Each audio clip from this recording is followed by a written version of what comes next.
అట్లయితే నాకైతే హాస్పిటల్కి వచ్చేంత ఇప్పుడు లేదు.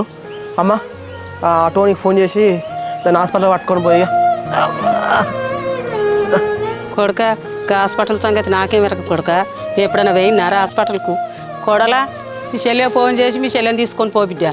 అత్తమ్మ ఇప్పుడు నేను మా వాళ్ళతో పోయినా అనుకో, ఈయన తాగింది దిగినాక ఎందుకు పోయినా అని చెప్పేసి మళ్ళీ లోలి చేస్తాడు అత్తమ్మ. ఏంగా తీరా, వాడే పొమ్మన్నాడు కదా, నా ముద్దటే చెప్పిండు, నేనే మాట్లాడతా. మీ చెల్లె ఫోన్ చేసి పట్టుకొని పో. సరే అత్తమ్మ.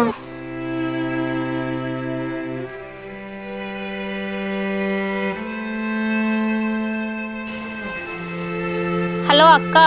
చెల్లె మళ్ళీ ఎందుకు కడుపులో నొచ్చినట్టు అవుతుంది? మళ్ళా కడుపులో నొప్పి వచ్చిందానే అక్క? అప్పుడు డాక్టర్ రాసిన టాబ్లెట్స్ ఉన్నాయి కదా, వేసుకోకపోయాను?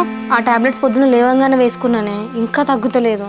అవునానే అక్క, మరి బాబుకి చెప్పి తొందర నువ్వు బావ హాస్పిటల్కి వెళ్ళి రాకపోయారు?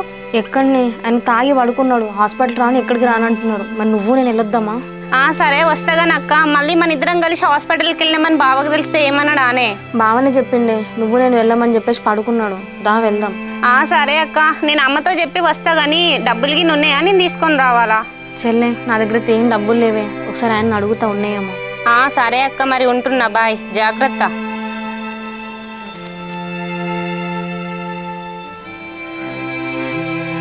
అత్తమ్మ చెల్లెకి ఫోన్ చేసి రమ్మని చెప్పిన, చెల్లె వస్తా అని చెప్పింది. ఆటో ఆయనకు ఫోన్ చేయకూడలా?